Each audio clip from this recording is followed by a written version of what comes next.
శ్రీవల్లి నాకీ శోభనం వద్దు, ఏమీ వద్దు, నేను ఇక్కడి నుండి వెళ్ళిపోతానని చెప్పి అంటుంది. అది వినగానే వేదవతి, రామరాజు వీళ్ళందరూ కూడా కంగారు పడుతూ ఉంటారు. అసలు ఏమైందమ్మా, ఎందుకు వద్దంటున్నావు అని చెప్పి వేదవతి అడుగుతుంది. దాంతో శ్రీవల్లి ఇలా అంటూ ఉంటుంది, ఒకే ఇంట్లో ఒకే కుంపటి దగ్గర 2 శోభనాలు ఒకేసారి జరగకూడదు, అది చాలా వాస్తు ప్రకారం అది చాలా తప్పు అని చెప్పి అంటుంది. అది వినగానే అక్కడ ఉన్న వేదవతి అయితే, లేదమ్మా, నేను అందరినీ అడిగాను, పంతులు గారిని అడిగే ఈ నిర్ణయం తీసుకున్నాము, 2 శోభనాలకి ఒకే ముహూర్తం పంతులు గారే చెప్పారు కదమ్మా, దాంట్లో ఇంకెందుకు చింతించడం అని చెప్పి అంటూ ఉంటుంది. అది వినగానే శ్రీవల్లి అయితే, లేదు అత్తయ్య గారు, అది కరెక్ట్ కాదు, నేను మాత్రం ఇప్పుడు ఈ శోభనాన్ని జరుపుకోలేను అని చెప్పి అంటుంది. అది విని రామరాజు, వేదవతి వీళ్ళందరూ కూడా ఒక్కసారిగా షాక్ అవుతారు.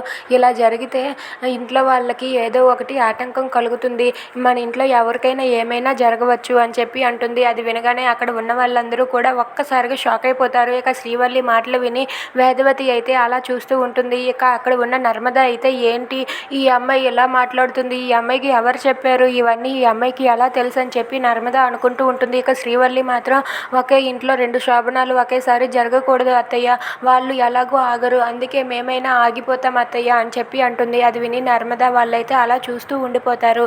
If you like this video, please like, share and subscribe friends. Thanks for watching.